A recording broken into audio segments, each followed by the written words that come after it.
Okay, I'm in the Gospel of John, chapter 14. I'm going to make my way into the Gospel of John, chapter 14.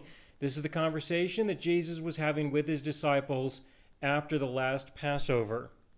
I'm going to review a little bit from what he said at the end of chapter 13. There were two things that he communicated to them. The first thing that he communicated to them was that he's going to go away. He's going to depart from their presence, that there is going to be a change in this relationship between himself and the disciples in the sense that he's not going to be physically present with them like he has been. So he's going away, and we're going to see that even though he's going away, he's going to prepare a place for them, that they will have a place to go, that things are going to work out, things are going to be okay. And he also shares with them this new commandment, the idea that we are to love others as he has loved us. So I'm going to read this in John chapter 13, beginning in verse 31. In verse 31, Jesus said, "So when he had gone out," referring to Judas, Jesus said, "Now the Son of Man is glorified, and God is glorified in him," in the sense that Jesus and the living God are going to be known more. You know, that's the idea of being glorified. God will glorify him in himself and glorify him immediately. "Little children, I shall be with you a little while longer. You will seek me, and as I said to the Jews, where I am going, you cannot come. So now I say to you," so he tells them, "Look, I'm leaving. You're not going to be able to go where I'm going. You'll be able to go there later." He'll tell them that. He pauses and he says, "A new commandment I give to you, that you love one another as I have loved you, that you also love one another. By this all will know that you are my disciples, if you have love for one another." And I was explaining this in the previous message, that the idea behind this was that we are to love others with the love that God gives to us. This is different from the previous commandments. Now, of course, the only way this is going to be real is if we are loved by our God. Only then will we have some love to give to someone else. Now, this love that we receive from him has to be legitimate. I mean, it really has to be his real love. If it's not, well, we're just not going to love others like he loves us. All right? Now, for example, if we believe that his love for us is that he has given us the commandments to live by, and that we are to submit to God and obey his commandments, that he's so loving that he has given us the right way of life, He's given us the rules. That is supposedly his expression of love. And if people believe that, well, then that's probably how they're going to relate to other people. They're going to relate to other people in a similar way. So as an example, if you were in my life and I'm going to love you as God has loved me, well, then I need to give to you the commandments, and you had better submit to these commandments. And if you don't, well, then of course there's going to be some punishment or some, withholding of blessings and things like that. All right, and that's the kind of love that I'm going to express to someone else. And you know what? You'll probably discover that when people have folks in their life who relate to them that way, they really just don't want to be around them. I mean, it's just not the kind of love they're interested in. So you may love others in the way that you think God loves you, but if it's not the real legitimate love, things are just not going to play out like you might hope that it will. I'd like to add also that there's no penalty given here for this commandment, and that's an important thing to recognize. Within most of the commandments, most of the law, God would give a penalty in the event that you fail to violate that law. And here he gives a commandment with no penalty. To me, this is an example or a way of us understanding that he knows we're not going to obey it, and so why bother giving a penalty? Because it's not going to happen anyway. He might as well just give the penalty and say, forever, this will be your penalty of life, regardless. Who cares what the commandment was that you were supposed to obey? So that's one way of looking at it. Now, when I speak about the new covenant, which I really haven't done a lot in this series in the Gospel of John, because I'm teaching through the ministry of Jesus, which is the way that he presented the law, the old covenant. In the new covenant, you have opportunities to know your God in a totally different way. And in the old covenant, for example, you are to do so that you can be blessed. In the new covenant, you are blessed so that you can do. It's just about the opposite in terms of the way that he relates to us. To love others as he has loved us is an introduction to this kind of a transaction. And what I see is that Jesus is partially proclaiming what is about to happen. When the new covenant goes into effect, they are going to be loved by their God. And the love that he shares with them, first and foremost through forgiveness, that's the beginning of how that's experienced. Then loving others with what we have received can become real. We really can relate to others without keeping any records of their wrongs. We can be kind to them. There are aspects of the love of God that have been revealed through forgiveness that were never really known or understood previously under the old covenant, under the law. And as we grow to understand the way that he will love us in the new covenant, which is something that comes later, then we will find ourselves with opportunities where we may love others with the love that we have received. All right, now there's going to be resistance to this, and the resistance to this has to do with the residue of the law, the residue of the old covenant. And even if you have not lived specifically by the law of Moses, you have lived by some kind of law in your life, either the law of your church or your own law that you have made up for yourself, that you feel this is the standard for what is right and wrong, good and evil. Everyone has got their own style, their own form, their own definition of law, even though they may not have it, in general they won't have it, officially written down, officially codified in that sense. Everybody's got their own way of life that is a definition of good and evil, that is their own description of law. So you can use those just fine. But what you'll find is that you may love others who are not compliant with your law, and according to your law, well, you should be relating to them differently. But the Spirit of God may encourage you to forgive. It just may do that. He may encourage you to accept. All right? He may encourage you to love. This may become a part of your existence because you are resting in, if you are resting in, the true love of God for you. So when this happens, this is the way that I relate to these commandments with no penalties. All right? When this is related in this way, to me, it's a way of saying, look, this is going to become, at some point in your life, this is going to become an issue. This is going to become a topic. You're going to be tempted to love someone, like God loves you in a legitimate way. And when this happens, don't resist it, right? Don't fight it. Just express the love that God has for you to someone else. Love others as God has loved you. And that really, to me, is a reasonable summary of what will tend to be real in a person's life when they surrender to the new covenant and they begin to walk in the newness of life that he has for people through the death and resurrection of the Messiah. What transpires after that.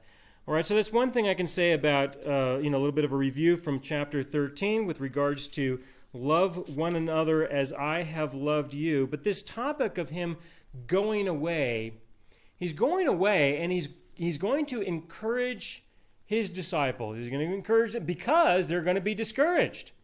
He's leaving them. He's abandoning them.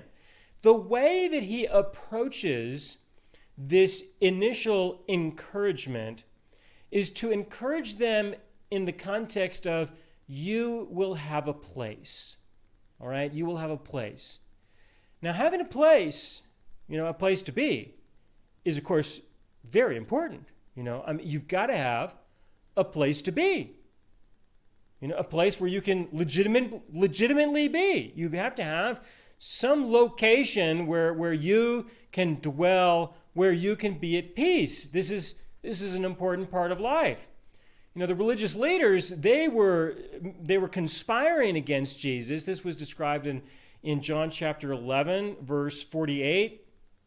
Chapter 11, verse 48. The leadership were concerned that if they let Jesus continue to do what he was doing, that the Romans would come. And what would they do? They would take away their place and their nation. And that was a big concern. It was big enough that they would be willing to conspire together to commit murder, to murder this guy. All right? And so having a place is a big deal. So Jesus speaks to them about the idea that they are going to have a place. He's going to go away, but don't worry, he is going to prepare a place for them. In verse 36, Simon Peter said to him, "Lord, where are you going?" Jesus answered him, "Where I am going, you cannot follow me now, but you shall follow me afterward," something that will happen later. Peter said to him, "Lord, why can I not follow you now? I will lay down my life for your sake." And I spoke about this conversation in the previous message. So I'm going to move forward into chapter 14, verse 1. Chapter 14, verse 1, Jesus continues, and he says, "Let not your heart be troubled. You believe in God, believe also in me." All right, he wants us to be at peace. He does not want our hearts to be troubled. So if your heart is troubled in some way, chances are that's not because of Jesus, it's because of something else. All right, he really does want us to be at peace. If you were to look forward ahead into chapter 14, around verse 27, "Peace I leave with you, my peace I give to you, not as the world gives do I give you. Let not your heart be troubled, neither let it be afraid." And this is one of the ways that he does it. He says, "Peace I give to you because you have another place to be. Not as the world gives you." The world will say, "Okay, you can have this place to be. We won't disturb you. We won't bother you. We won't get in your way. You can live your life right there." All right, that's a way that the world will give peace. But he's going to give them a different kind of place. And so I want you to notice that it is important to God that we have peace. He wants us to have peace. He does not want our hearts to be troubled. All right? This is in his interest. This is his desire. This really is who he is, and he wants to be a part of our lives such that our hearts are not troubled. All right, he goes on in verse 2. "In my Father's house are many mansions. If it were not so, I would have told you. I go to prepare a place for you. And if I go and prepare a place for you, I will come again and receive you to myself, that where I am, there you may be also. And where I go, you know, and the way you know." All right? So he's saying, look, I'm leaving. I'm preparing a place for you. I'm going to come back. You're going to be with me. If you trust your God, from verse 1, trust me. Trust Jesus. He said he's going away. He said that he's going to prepare a place for them. He's asking them to trust him in this regard. And if they will trust him in this regard, they can experience some peace in their hearts. They can. You'll probably notice a lot of people are very concerned about whether or not they're going to heaven. Not as many as we probably would like, but there are people who are concerned about whether or not they're going to go to heaven. and that people should consider this, all right? And there can be some concerns, right? But now you got to think about this a little bit more, not just from our perspective. And that, Jesus does reach out to his disciples and he says, look, I know that this is important to you. I understand. So trust me on this. I'll take care of it.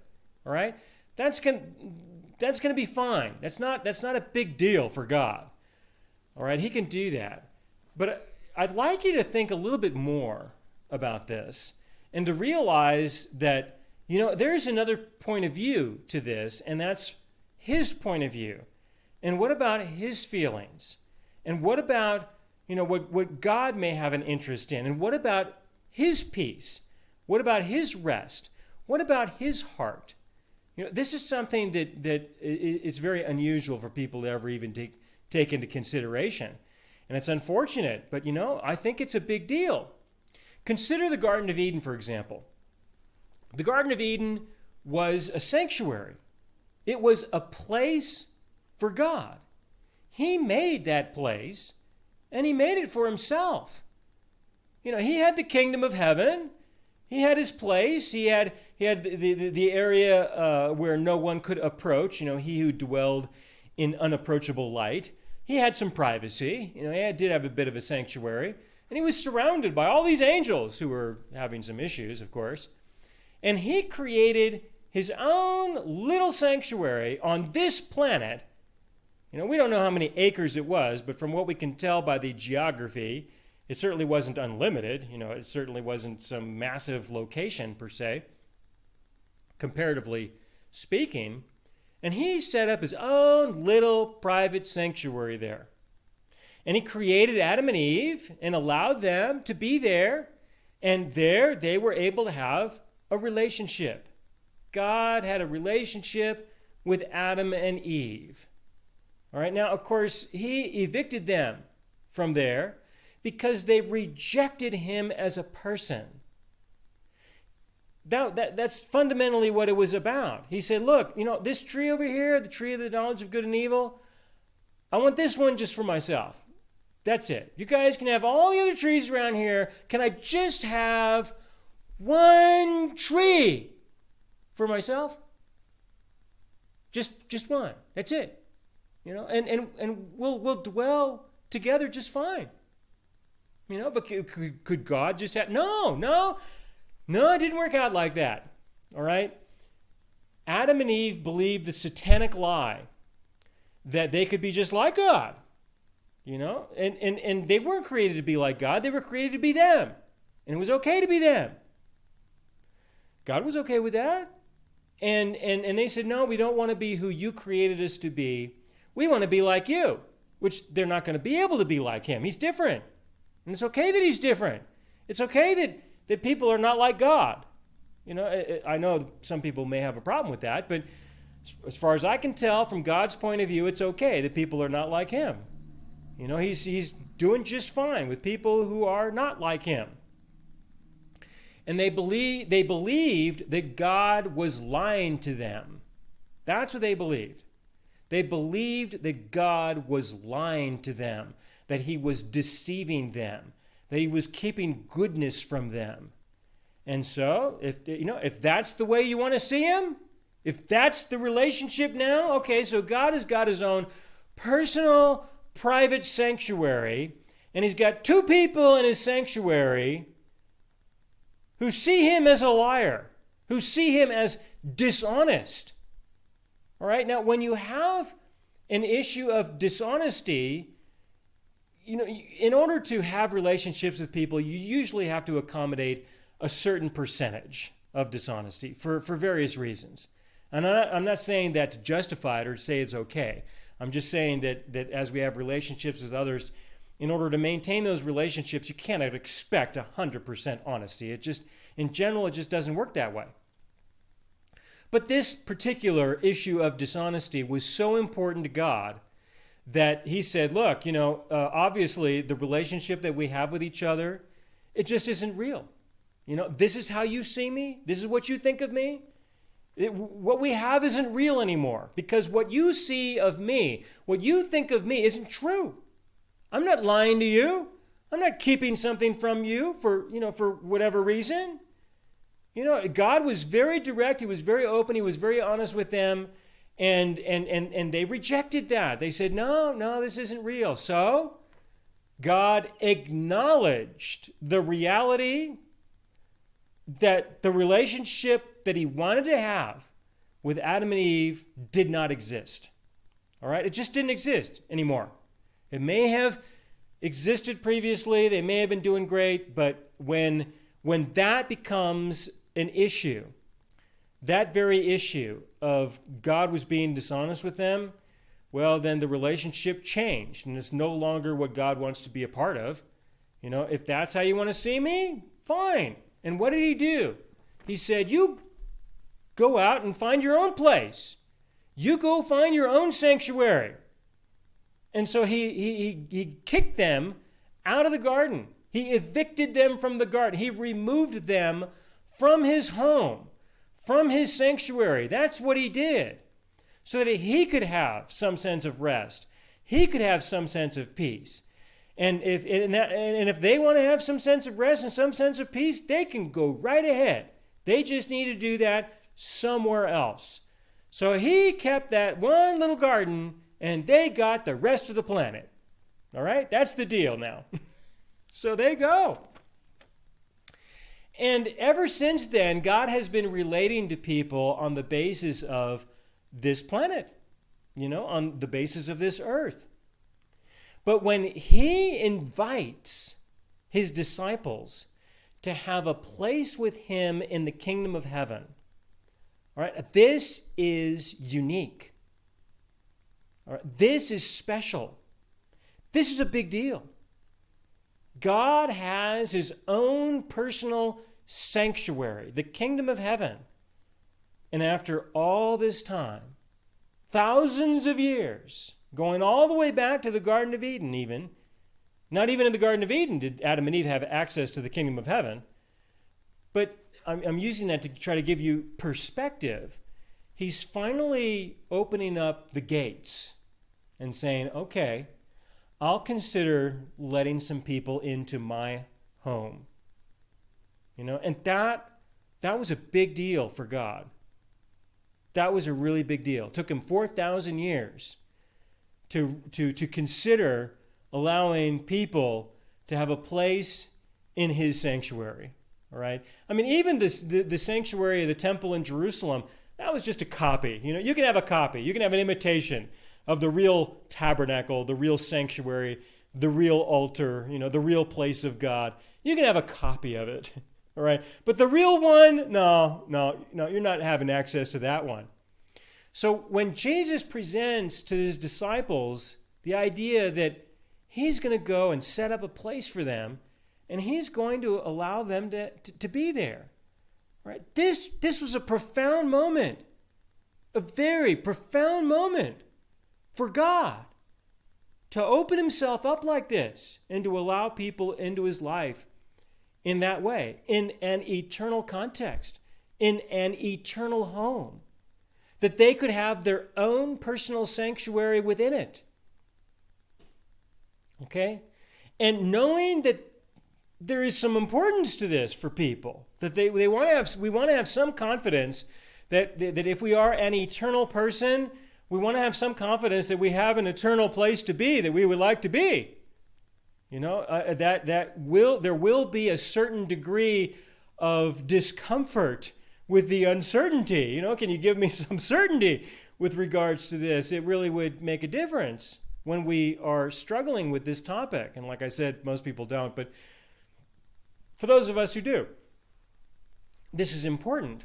All right? But now you got to understand that it's not just about you having a place in his home. It's not just about that. Although most people feel that it is. And to them, the only thing that really matters is that they go to heaven. That's it. I just want to be saved. I just want to go to heaven. That's it. And that's what people are thinking. That's what tends to be important to them, which is fine. I don't want to take that away. But there's a little bit more to it than just that. All right? What about God? What about him? What about him as a person? Are you really thinking that this idea of salvation is just about getting you out of hell and getting you into heaven? You're going to go to heaven when you die. You're going to see God for a few moments, and then you're going to be escorted by a few angels over to check out your new place, right? And you got your new place, and that's where you're going to be, and that's your private sanctuary, and you're just, that's just your life now. Is that it? Don't you want to spend any time with God? Don't you want to get to know him as a person? And it turns out that a lot of people just don't think about that. They don't care about that. That's not what they're thinking. They're thinking, just make sure that my place is just right for me. And let me exaggerate the attitude that tends to show up. And of course, this shows up kind of on a scale whereas there's a person who has a deep interest in knowing God more, and the other end of the scale is that you got people who just have no interest in that whatsoever. They just want to be in heaven. All right? And so what this can look like is it can look like, well, God has this home, and what people really want is they want to kind of carve out or have part of his home set aside just for them. And that's it. And they just want to have a nice place and be at peace and have joy for all eternity and do whatever they want, think whatever they want. And they don't want to include God in their life. They just want a place in his home. And that's how a lot of people relate to him. They relate to him just in that context. That it's not about getting to know him more and living with him and being with him. They don't care about the person. All they want is his property. That's what it comes down to. I'll say it again. In general, people who have an interest in the things of God in the Bible, they're really more interested in his property than in his person. Okay? And you'll see this expressed in various ways. There are people who are saying, well, how can I be blessed by God? Well, all right, so you get blessed by God. But that is wanting to obtain gain from him, but not necessarily know him anymore as a person. All right, you will see a lot of that as you encounter a lot of people who consider themselves to be Christians. This tends to be the most important thing for them is how God is going to bless them in their lives right now, and are they going to go to the kingdom of heaven and collect their rewards or not? That's what people are thinking. They are more interested in his property than in his person, and there is a relative scale where you have on one extreme end of the scale, people only care about what they're going to get from God. Just give me your property, give me your stuff. You got 1,000 cows on a hill, give me 2 or 3 of them, kind of thing. Versus the other end of the scale, where people are genuinely interested in having an experience with him as a person. And people can be placed somewhere on that scale, and that's fine.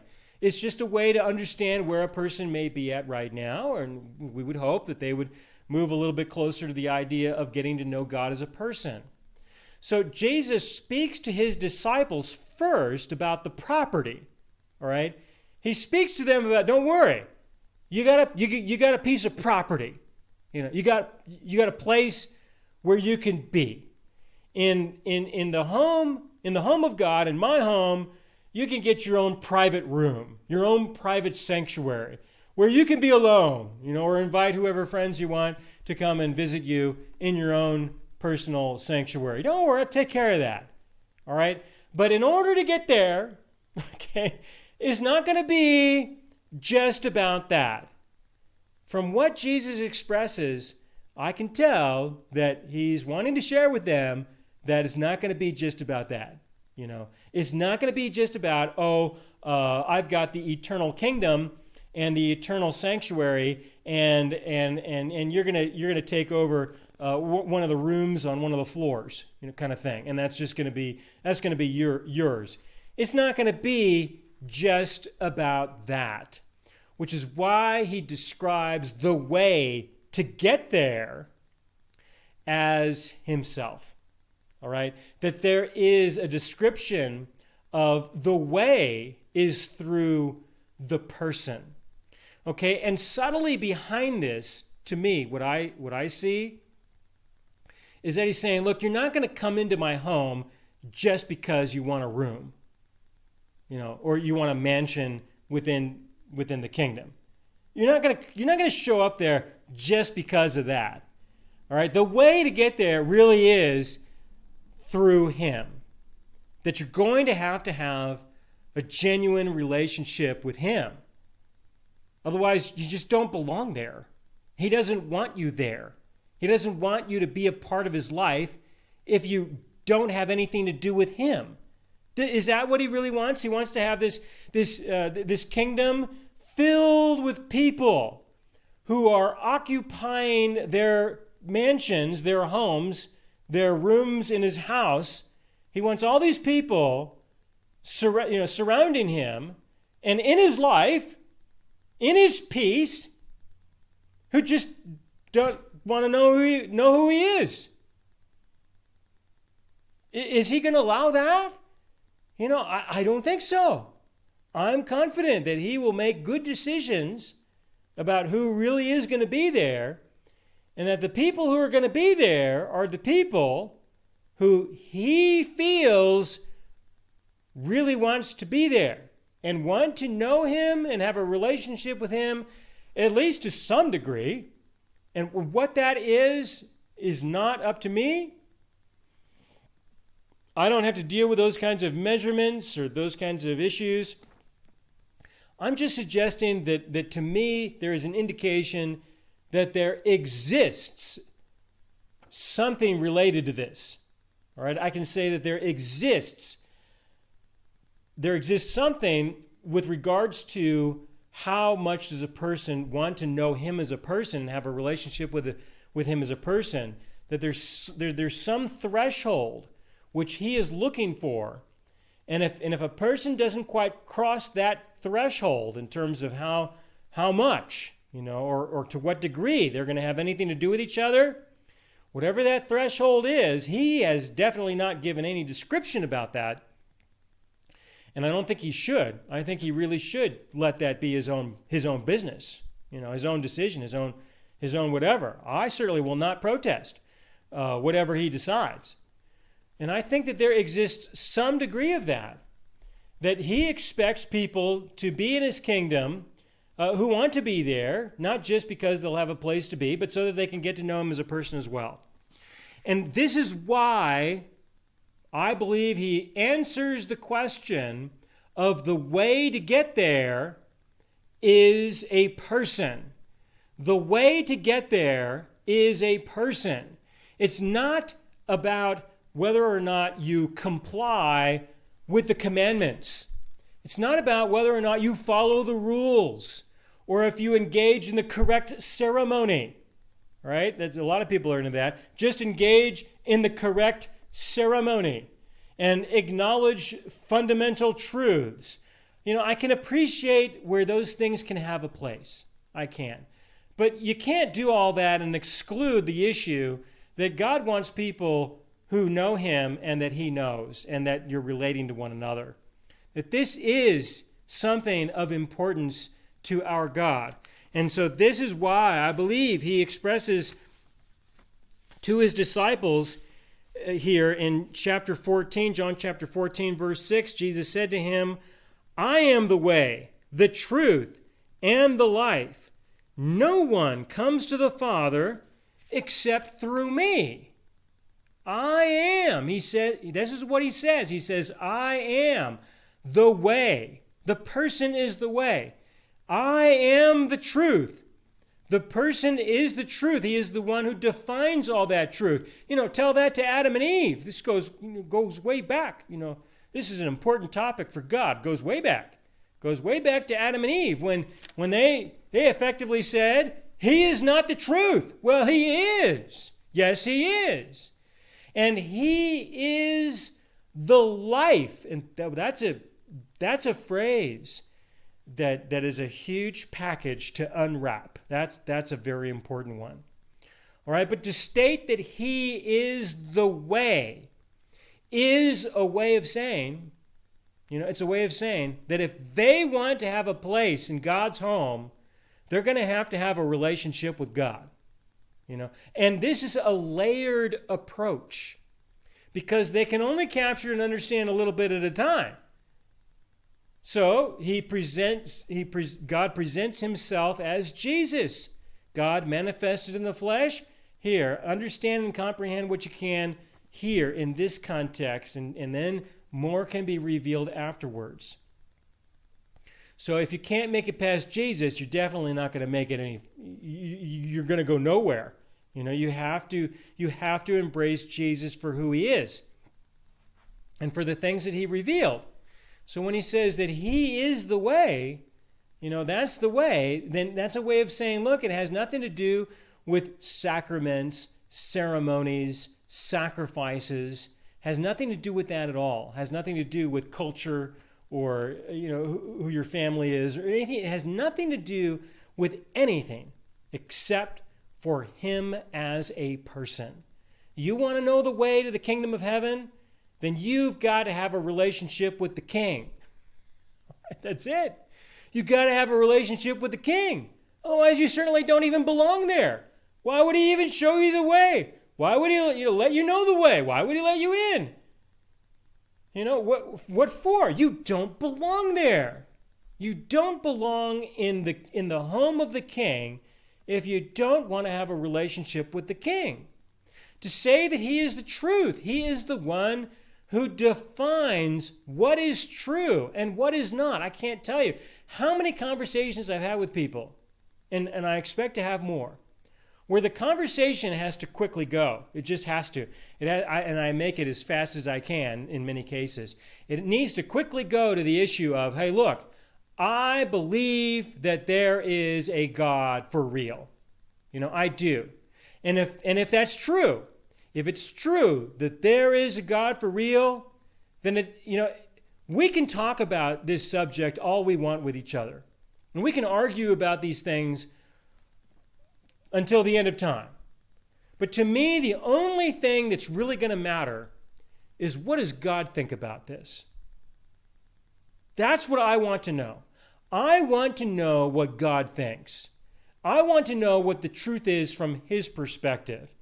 Because I do believe that there is a God. I believe he's real. And I believe that just by default, he's the one who defines all these things. So even though I may not want to agree, or I may have struggles with some things, I may have trouble believing this or that, that's my own confusion. That's my own limitations. And I'm willing to accept that when confronted with the truth that God has clearly stated. But you know what? What he says really does matter. And what he thinks really does matter. And when I tell people this who don't even believe that there's a God, it's just amazing to watch the look on their face of what I just said has no relevance at all. It's amazing to watch that. Happens all the time. They just have that look like, but there is no God. There is no God. That has no relevance. Truth is going to be defined by what I say it is, and I'm going to find some way to force it on you, kind of thing. People really do relate to me have related to me like that all my life. This is not something new to me at all.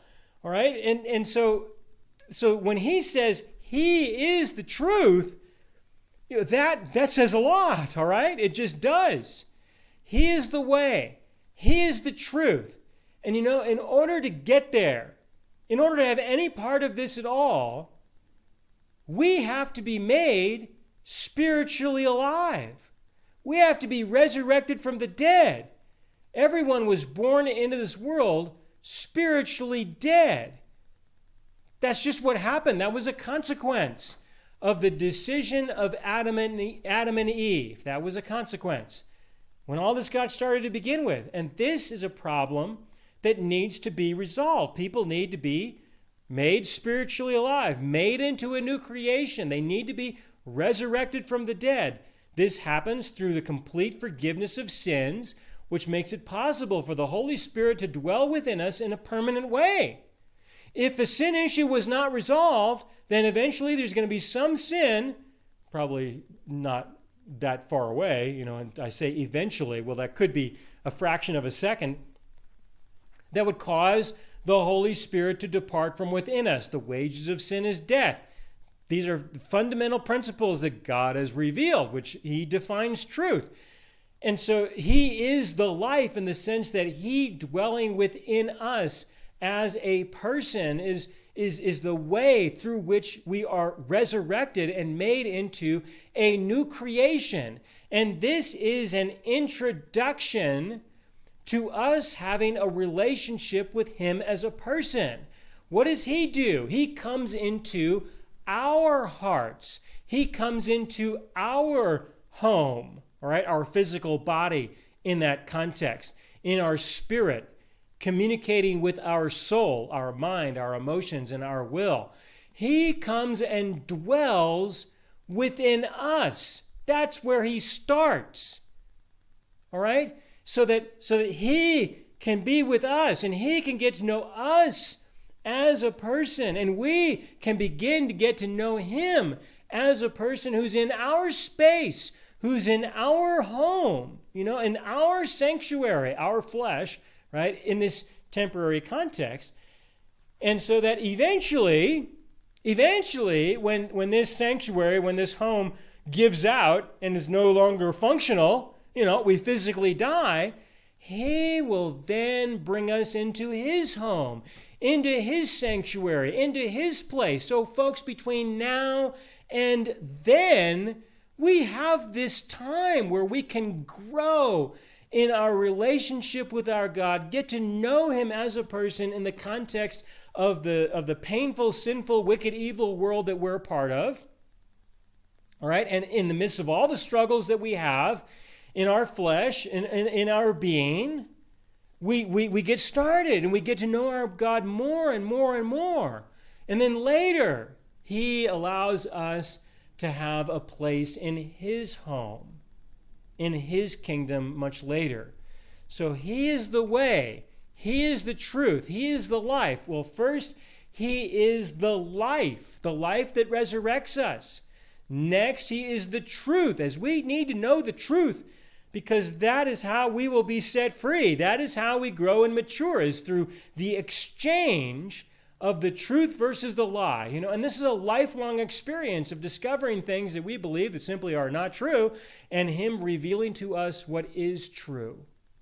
And what happens after that is the connection of recognizing that he as a person is the only way to his home, to his sanctuary. All right? That's what it means when he says he is the way, the truth, and the life. You start with he is the life, he is the truth, and he is the way. And to understand that this has to do with us having a place with him in all eternity. It does not have to do with us having a place for all eternity, a sanctuary just for ourselves. It is a sanctuary that we can have within his home, so that we have ready access to him, and so we can grow more and more in our personal relationship with him. All right? Now, I know that was a lot, and so I'm going to pause here. This is a good place to pause. But I got a question for you. All right? I got a question for you, for those of you who are using this for small groups. I think this is a reasonable one, considering what I just described. Would you want, now, I'm going to ask this question, and you may have someone in your home like this, and try to be understanding and just try to recognize that it doesn't mean you have to get rid of them, okay? It doesn't mean that. But that it is a way of understanding a lot of the tension and a lot of the struggles that happen with people in their lives, especially within their own homes. But would you want someone in your home who only wants to carve out their own sanctuary in it for themselves? All right, do you really want someone in your home who's really only there to just kind of carve out their own sanctuary for themselves, and that's it? For example, you may have a home with a certain amount of square footage and a certain number of rooms, and they don't care about you at all. They don't want to know you at all. They don't want to have anything to do with you at all as a person. They do not want to know you. They don't care to know you. All they want is a piece of your home for themselves. That's what they're there for. They're just there so that they can take something that is yours for themselves, and that's it. How would that make you feel? Now some of you may have people like that, all right? And if you do, you could probably readily recognize that. And I'm not saying that means you have to immediately evict them from your home. I'm not saying that.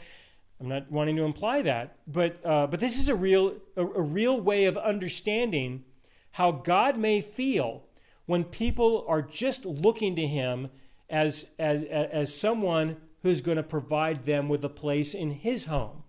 Okay? If people are treating you in this way, can you understand why God would be a little bit careful about how he might allow others to treat him that way? For you, this is just a temporary experience. But for him in the kingdom of heaven, that's a permanent one. There's no getting out of that one. For you have options here that if you want to exit those kinds of relationships, there are ways you can do it. But for God, that's not what he's doing. That's not what he's about. And so can you have an appreciation for why he would be a little distant from people, why he would hesitate to reveal himself too much to people, why it would seem like he's keeping it a secret in some ways? He's protecting his home. He's protecting himself. He really does want people in his life, but not for reasons like that. All right? So I think that's an interesting conversation to have, in terms of how people will relate to each other now and how you might feel right now. And in that way, can you understand a little bit about why there is the appearance sometimes that God is kind of, protecting himself from people who don't really want to have a relationship with him as a person? Okay? And I will continue into John chapter 14, verse 7 in the next message. Thanks.